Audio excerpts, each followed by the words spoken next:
Hey guys, welcome back to Sparkman Homestead. My name is Krista and we are on week 4 of the Pantry Challenge. We have been just getting through it. I am finding that I am actually feeling a smidge bit burnt out. I don't think it's necessarily the Pantry Challenge that's actually burning me out. I think it's recipe fatigue.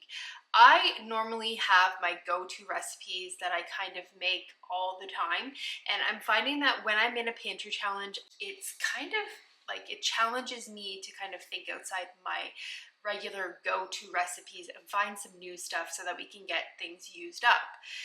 So I think maybe that's what's causing a little bit of the burnout, but this week I have all new recipes. So today I am going to be making a hash brown vegetable beef casserole thing. It just kind of looks like an throw everything in a dish and go.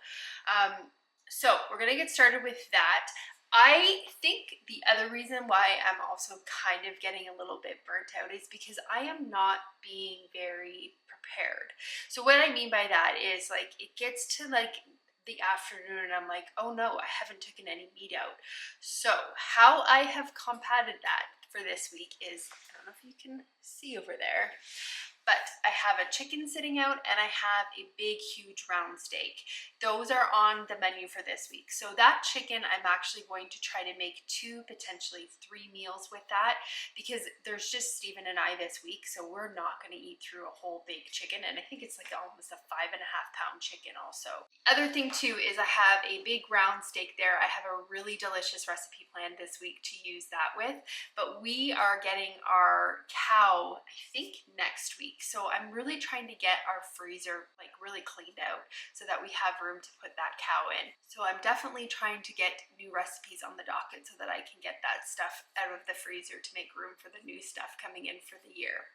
So let's get started on week 4 with this hash brown casserole. To start this week's meals off, I am making a hamburger hash brown vegetable casserole. I will leave the recipe linked for you guys in the video description. Any of the recipes that I am making on this video, if it has a linkable recipe to it, I will always leave it in the video description for you guys, just if you wanted to give it a try. So I'm just gonna get a 9x13 casserole dish here, just greased up. One way that I save money is I do not buy the cooking sprays. They kind of come with some stuff in it that's questionable. So I just take old butter wrappers here and I'm just using it just to grease my pan.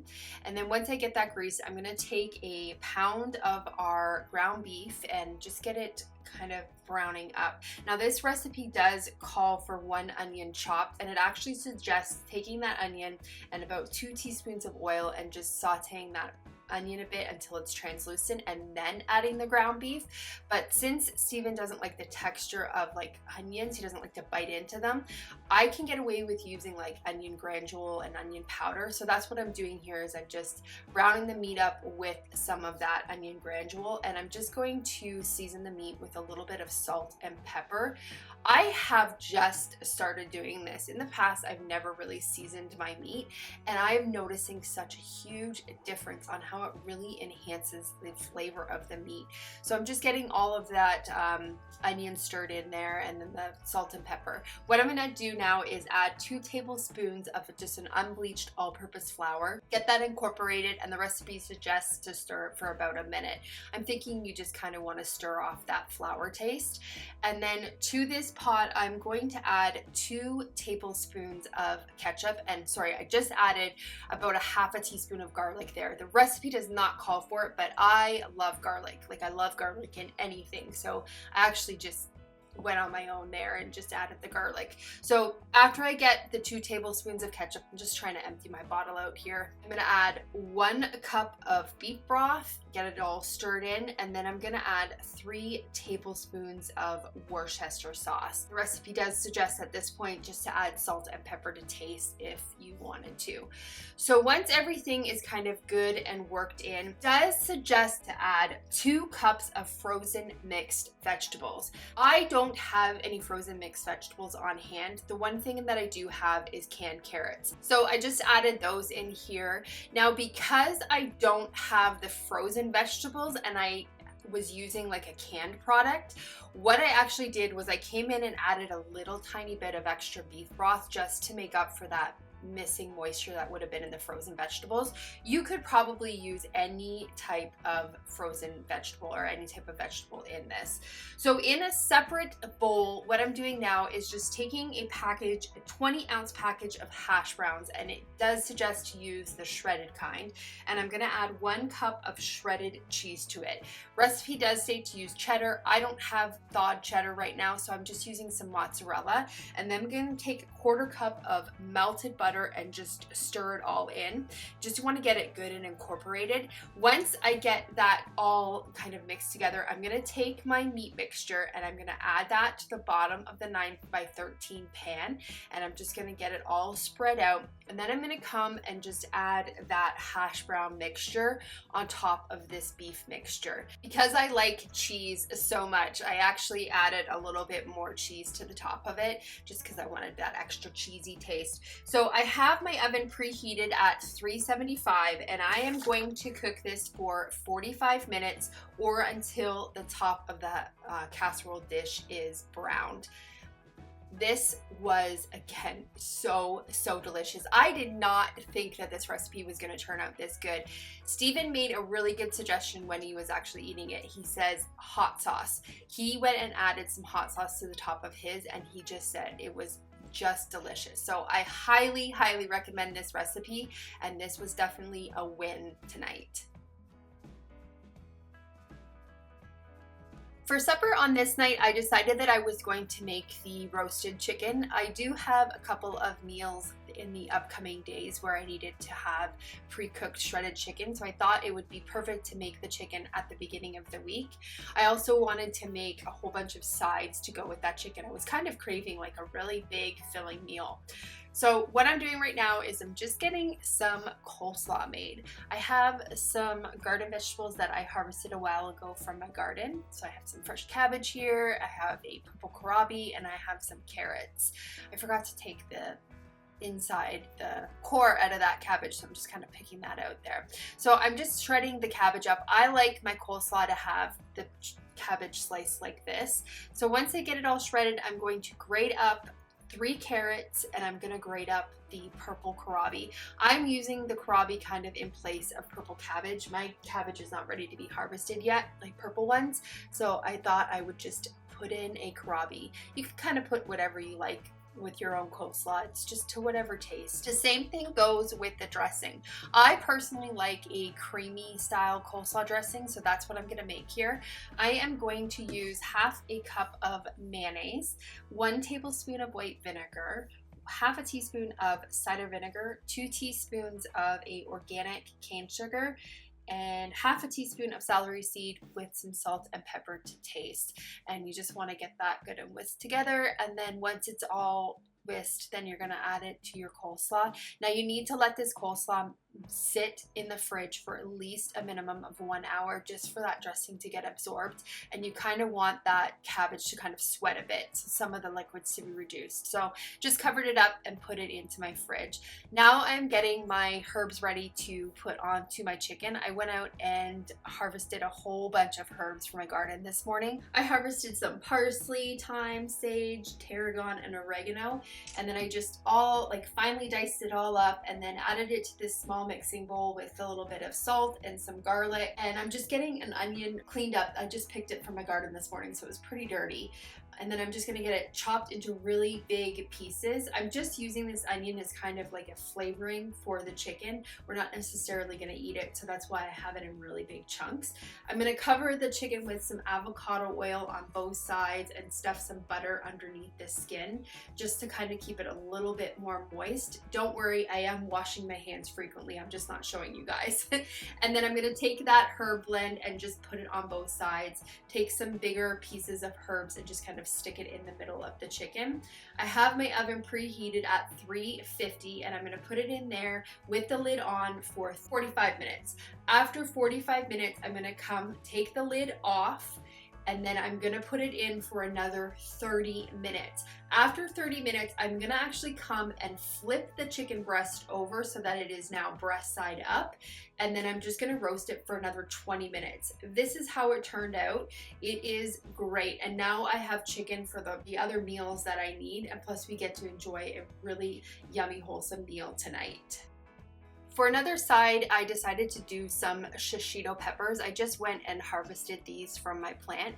I'm just piercing them with the fork just so that they can breathe, because if you don't, they might explode.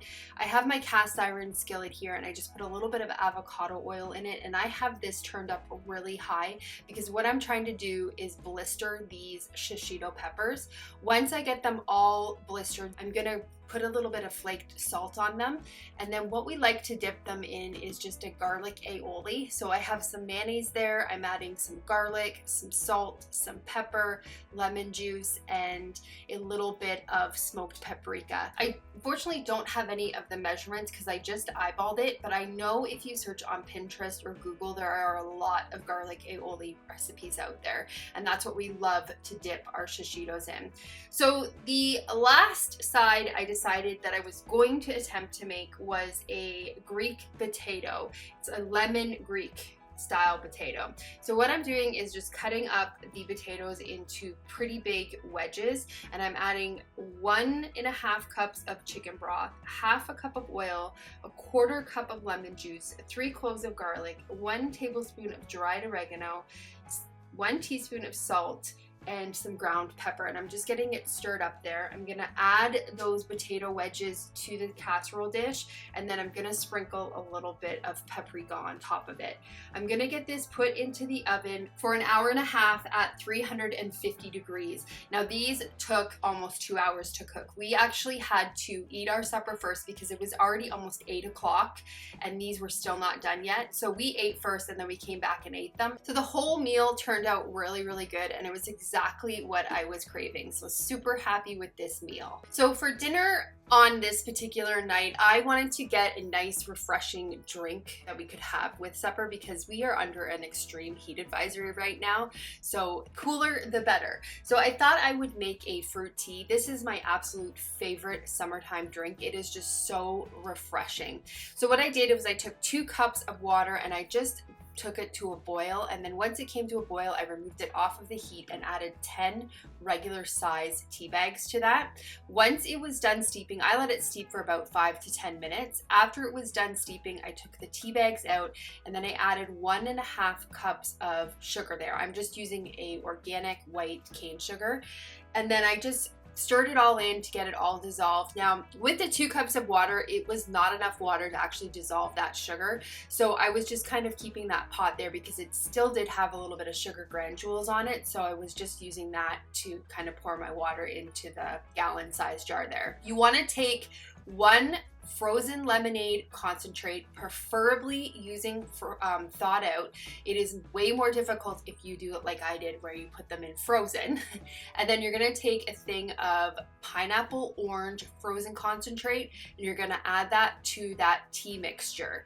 Then what you're gonna do is you are going to stir everything together and you are gonna top it up with the remaining water. In total, it says you're gonna use about 1 gallon of water for this recipe. This is my most favorite summertime drink. It is so refreshing.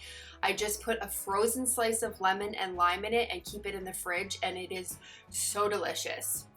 So this night I was making my version of Philly cheesesteaks. Now I don't have a recipe to link for you guys because I was using kind of a guideline from the Magnolia Table cookbook. That is the Joanne Gaines cookbook. She does have a recipe in there for Philly cheesesteak, so I was loosely going off of that. So I took 2 pounds of round steak and I just sliced them into thin strips, and then I just fried it up. I did it in a couple of different batches so that I could get it evenly cooked, and then I added about 1.5 teaspoons teaspoons of fajita seasoning to that. Now, because Steven doesn't like onions, and this recipe to me, when I think of Philly's cheesesteak, I definitely think of onions. I actually fried up some onions separately in just some butter and oil, and then I set them aside. Then I took some frozen bell peppers, they were half thawed out, that I had in my freezer from last year's garden, and then I just added another teaspoon of fajita seasoning to those, some salt and pepper, and I'm just getting them good and sauteed up and cooked. And then I'm going to add that beef back to this mixture and then just get it all good and incorporated. Now, I had made up some buns that day. When you are making this, don't do as I did, and I actually cut the buns way too deep and it completely split them wide open. You kind of want to make it like a little cup where you can just put your meat in, otherwise it's kind of messy. It doesn't really hold everything together. You can see me kind of struggling to get the bread to stick together there. But you just put that filling in, and then what I did is I topped it with some of this fajita blend cheese that I had in the freezer that I had to get used up. And then you want to put it under the broiler, and you want to turn the broiler to high and put it in for about 3 minutes, and that's what they look like when they come out. It is so delicious. This was such a perfect summertime dinner to have, and it went so good with that fruit tea that I made. For the next meal, I decided that I wanted to use up some of that leftover chicken from that night we made the roasted chicken. So I decided that I was going to experiment by trying to make a chimichanga. I have never made them before, and I'm definitely going to be making them again because this recipe turned out really good. So what I'm making right now is just a white sauce that is going to go into the actual chicken mixture. So in this saucepan, I melted a 1/4 cup of butter, and then I whisked in 3 tablespoons of flour. I just used an unbleached all-purpose flour, and I'm just making a roux there. And now to this roux, I am going to slowly whisk in 2 cups of chicken broth. That's just my home canned chicken broth. I'm just slowly whisking it in because I want to avoid getting any lumps in that. So once I got that all mixed together and it came to a boil, I added 1/2 cup of sour cream and 1/2 cup of cream cheese. Now my cream cheese looks a little weird there because it was previously frozen, and it's not really good to use for like if you want to spread it on a bagel after it's frozen. So this was a perfect recipe to use it in. I added some salt and pepper to taste, and then I added a 4-ounce can of my home canned dried chilies, or not dried chilies, green chilies, and then a couple splashes of my homemade hot sauce. And then I'm just getting that whisked together, and then that's it. That's how you make the white sauce. It's super easy, and I actually had quite a bit left over, and I was able to put it in the freezer so I can make this meal again because I definitely will be. So in a medium-sized bowl, I added the chicken. I just shredded it up, and again, that was that leftover chicken from when we made that roasted chicken a couple nights ago.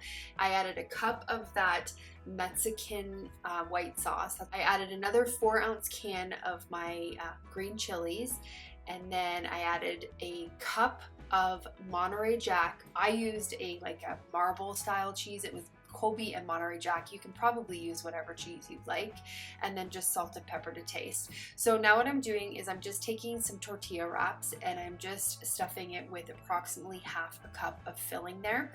Now this recipe does say that you can make it in the oven. You would just preheat your oven at 400 degrees. And what I'm doing here is just covering the top with some butter.